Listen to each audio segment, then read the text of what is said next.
Wow, Scarlett! Ang ganda naman ng bahay niyo! Pinaghirapan niya ng mga magulang ko, bes. Alam mo, parang ganito din yung bahay namin eh. Kaso mas malaki lang yung amin, tapos may swimming pool. Ah, ganun ba, bes? In fairness, ang laki ng TV niyo ah. Oo, 75-inch yan. Pero parang mas malaki yung sa amin. 120-inch kasi yung sa amin. Parang sine na nga eh. Laki nga, bes. Wow! Eto kwarto mo, Bes. Ang ganda ah. O, di ba? Ako nag-design neto. Alam mo, Bes, yung kwarto ko, may second floor. Tapos may walk-in closet pa. Parang wala kang ganun. Hoy, di ka una, bes. Anong nangyari dito? Anak, magugas ka na ng plato dito? Ito na po, Nay. Ang dami naman nito. Ay, buti na lang talaga may bida. Wow, Bes. Ang syala naman ng dishwashing soap nyo. Eto ba, bes? Alam mo ba, si Coco Martin ang may-ari neto at siya mismo ang namili at nag-test neto. Talaga ba, Bes? Oo naman, bes. Bida kontra sebo to. Oh, di ba? Natanggal agad ang sebo. Di tulad na nakasanayan. Bida sa sulit dahil konting patak lang, madami ka na mahuhugasan. Bida sa bula, tignan mo naman, di ba? Ang dami. At syempre, bida sa bango. Nakakasyala talaga yung lemon plus calamansi scent. Malinis ang amoy. Ang ganda nga niyan, Bes. Pasado talaga sa akin tong gawang Pinoy, kaya oras na para palitan ang nakasanayan. Dahil nandito na ang bida. Saan naman mabibili yan, Bes? Mabibili to sa TikTok Shop at sa Suking Sari Sari Store. Available in 700 ml, 200 ml, and 20 ml. Sobrang mura, di ba? Kaya bida sa bulsa. Bida sa linis, bida sa buhay. Gusto ko lang maging malinaw sa inyo na dito sa klase ko, ako ang nasusunod. Naintindihan? Ma'am, ito po yung assignment ko. Anong klaseng assignment to? Parang ginawa lang ng bata. Mababa lang grades mo dito, ah. Pinaghirapan ko yung assignment na yun. Sino ang pambansang bayani natin? Ma'am, Scarlett. Ang pambansang bayani natin ay si... Oops! Napakabagal mo sumagot. Ang pambansang bayani natin. Straight to the point ang kailangan ko sagot. Ayusin yung sumagot, ha? Hindi na kayo elementary. Opo, ma'am. Pinayagan ba kita kumain sa loob ng klase ko? Ma'am. Akin na yan. Kung ayaw niyong binabastos kayo, wag niyo akong bastusin. Oo, be. Kain tayo sa labas mamaya, ha? Hala, galit na si ma'am. Umalis lang ako saglit, ganyan na kayo. First meeting pa lang natin, pinapakita nyo ng mga ugali nyo. Buti pa yung kabilang section, tahimik lang. Kayo na ata ang worst section na napuntahan ko. Kung kami ang worst section, ikaw ang worst teacher. Sorry po, ma'am. At dahil dyan, bibigyan ko kayo ng maraming assignment. Ma'am? Oh, Scarlett, kamusta ka? Sana ikaw na lang ulit teacher namin. Ang sungit ng bago naming teacher eh. Hayaan mo, next quarter, ako na ulit ang magiging teacher nyo. Talaga, ma'am? Thank you, Lord!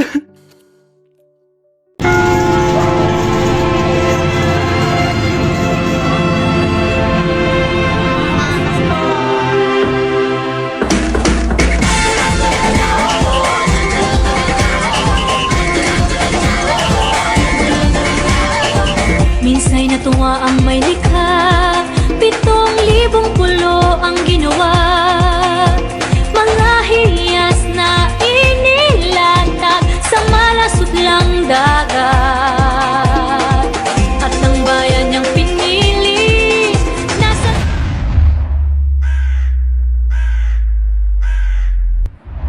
dulo ng bahaghari. Kaya't 1,000 kulay nangangakit kumakaway. Piliin mo ang Pilipinas, kaulo ang kwintas ng pelas. Piliin mo, yakapin mo, iwanan niyang likas. Piliin mo ang Pilipinas.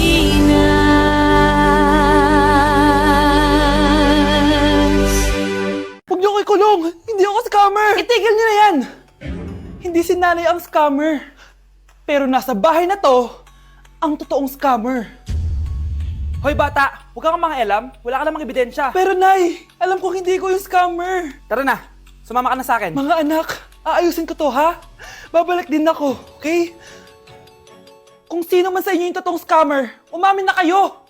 Nakulong si nanay, di ba? Ate, walang may gustong makulong si nanay. Tsaka bakit kami lang tatlo sinisisi mo? Baka ikaw talaga yung totoong scammer. Imbes na magsisihan tayo, Magtulungan na lang tayo para kay nanay. Malalaman ko rin ng totoo. delivery po. Gabi na, may nagde-deliver pa? Kuya, kaninong parcel yan? Kay Susan po ulit. Ha? Paano nangyari yun? Eh, nasa kulungan na si nanay. Aba ma'am, hindi ko po alam. Taga-deliver lang po ako eh. Sige na po. Oh, nasa gitna yung kalaban ha? Hoy, ayusin mo na itong mga damit mo. Ilagay mo muna dyan sa kama. Oh, ayun na! Paano naman ito laman ng parcel na to? Nakakainis, talo na naman. Ano ba ito? Ba't nandito to? Ito ba yung galing sa scam? Sabi ko na nga ba? Ikaw yung scammer! Ate, hindi ako yung scammer. May parcel na dumating at nakapangalan kay nanay. Di ba pang computer to? Eh, ikaw lang naman mahilig mag-computer dito eh. Ano na namang scam ang ginawa mo? Pasalamat ka, menor de edad ka pa. Bawal ka pa makulong. Pasensya na sa ginawa ng anak ko. Pagsasabihan ko to. Basta wag na uulitin ha. Ako na magbibigay sa mga may-ari neto. Sige na.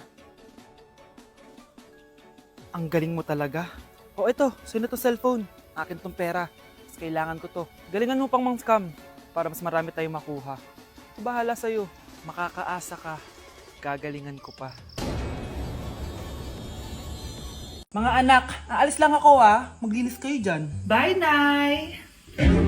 At dahil wala na si Nanay, ako ang bago niyong boss. Kaya sundin yung mga inuutos ko, ha? Oh, Kyle, ikaw na magugusto ng mga plato doon, ha? Wow, lakas magutos, ha? Aba, nagrereklamo ka ba? Brianna, walisin mo yung mga kalat dito. Pwede ikaw naman. Walisin ko mukha mo, eh. Ano sabi mo, babae ka? Hoy, ikaw, Miguel. Ikaw gumawa ng assignment ko, ha? Ang lala ng babaeng to. Sa bobo pa papagawa ng assignment. Matutulog lang ako, Dapat pagkagising ko, tapos na lahat yan, Nakakainis si ate. Sobrang tamad na. Dami pang inuutos. Eh, ano magagawa natin? Favorite kasi ni nanay yan, Isumbong na natin niya kay nanay. Hindi pwede inaalipin niya tayo ng ganito. Anong isusumbong, ha? Akala niyo hindi ko kayo naririnig? Magtrabaho kayo doon! Tama na, ate! Sawang-sawa na kami. Puro kautos. Malinaw naman sa inyo, di ba? Na pag wala si nanay, ako ang boss. Sinong boss? Ha? Wala, nay. Actually, kakatapos ko lang maglinis ng bahay, Lu, sinungaling. Scarlett, huwag mo na ako lokohin. Hindi naman talaga ako umalis dito. Sinisigurado ko lang kung naglilinis talaga kayong lahat. At tama nga yung sinasabi ng mga kapatid mo. Na para kang boss umasta dito sa bahay.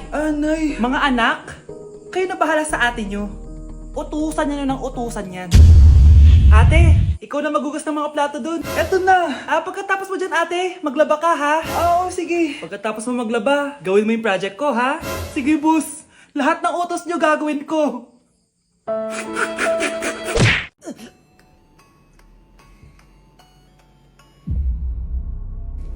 Isa ka na din katulad ko, anak. Anong ginawa mo sa akin, Nay? Kakaiba yung nararamdaman ko. Gusto mo malaman ang totoo, di ba? Isa akong diwata mula sa mundo ng Encantasia. At isa sa kapangyarihan ko ay ang manipulahin ang picture na nasa cellphone mo. Bakit mo lang sinabi sa akin, Nay? Dahil ngayon ang tamang panahon, anak. At nasa katawan mo na ang kapangyarihan na para sa'yo. Pero, paano ko malalaman kung ano yung kapangyarihan ko? Ikaw ang tutuklas niyan, anak.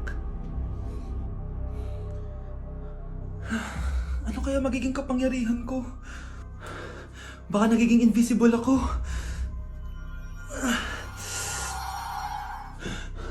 Hindi ako nawala. Baka kaya ko magpalutang ng gamit.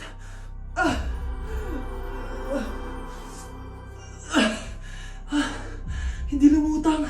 Ang hirap naman neto. Baka kaya ko tumagos sa pintuan. Aray, aray, aray. Aray. Natatay ako.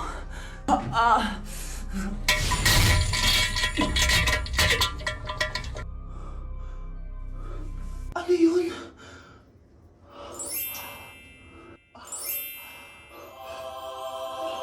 Ito ba yung kapangyarihan ko? Tumain ng ginto? Nay, alam ko na yung kapangyarihan ko. Tumatay ako ng ginto.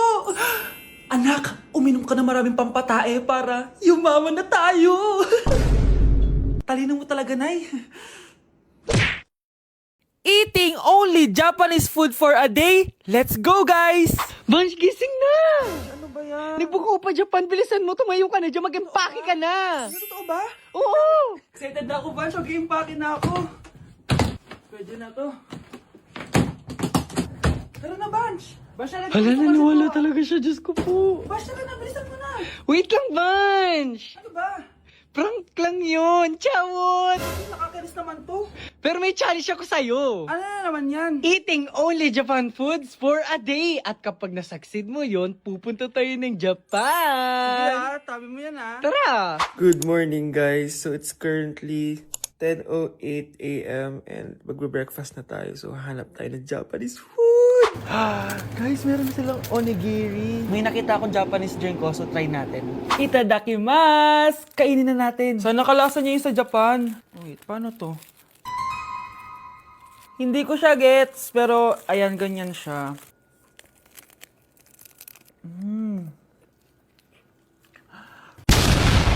Pasabog! Kainin naman natin to kasi ako nagpabili nito. Itong bulgagi. Sarap. Tignan nyo guys yung loob nyo, oh. Tuturuan ko kayo kung paano magbuo ng onigiri. First step is... Ito pa? Okay, last etong salmon mayo. Tingnan natin. Mas ba't yung beef? Subtle lang yung lasa niya. Hindi siya sobrang malasa gaya na ito. So, inom na tayo guys. Try natin itong Milku. Milku, deodorant. Miku guys. Lasa siya Yakult. Sarap! Totoo ba? So yun lang naman sa breakfast natin. Excited na ako sa lunch and dinner kasi sa labas tayo kakain. It's lunchtime guys! And as usual, late na naman tayo magla-lunch. Ang kinikrave ko ngayon for lunch is ramen. So tignan pa natin kung ano pa pwede natin orderin na Japanese food. Guys, di ko alam na may entrance exam pala dito.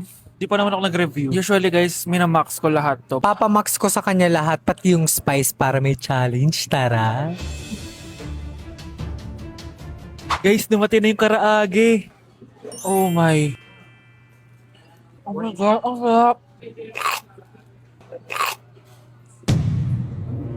Guys, nakikita nyo ba to? Kaya black yung kulay nito kasi squid ink daw yung ginamit dito. Weird siya pero masarap siya, gets. Sarap. So meron din siyang beef. Wow. Sobrang malasa siya, guys. Kung di pa kayo nakakatikim ng ramen, guys, ano pa ginagawa nyo? Bumili na kayo. Mukha lang siyang hindi nakakatakam pero masarap siya. Grabe, namimiss ko na yung Japan kasi palagi kami nag-ramen dun eh. Craving satisfied naman ako and excited na ako sa dinner guys. So next stop, dinner naman. So let's go! It's dinner time guys! Medyo busog pa ako pero kaya natin to. So tara, pasok na tayo and mag-order na tayo ng Japanese food. Let's go! Itadakimasu! Favorite na favorite namin to ni Haneban. Sobrang sarap nito guys. Sushi siya na may malaking salmon. Tas ang sarap, promise. Sausaw natin sa sauce. Bigyan mo ako ng best reaction mo. Nag-order din kami ng California Maki. Nag-order din ako ng yakiniku doon. Ayan tsura niya. Sarap niya, oh. Guys, tignan niyo.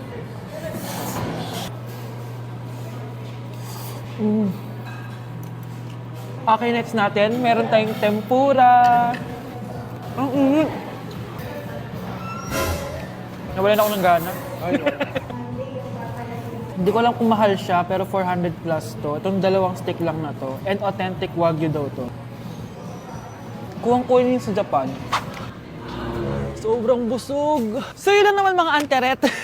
So yun lang guys. Thank you for watching this video. And sobrang nabusog ako and nasatisfy ako sa kinain ko ngayon. Mag-comment kayo kung ano pang gusto nyo i-challenge sa akin at gagawin natin yan. And guys, we're going to Japan soon! Kasi nagawa ko, di ba? Sabi mo, lilibre mo ako ng ticket sa Japan. Arigatou gozaimasu! Bye!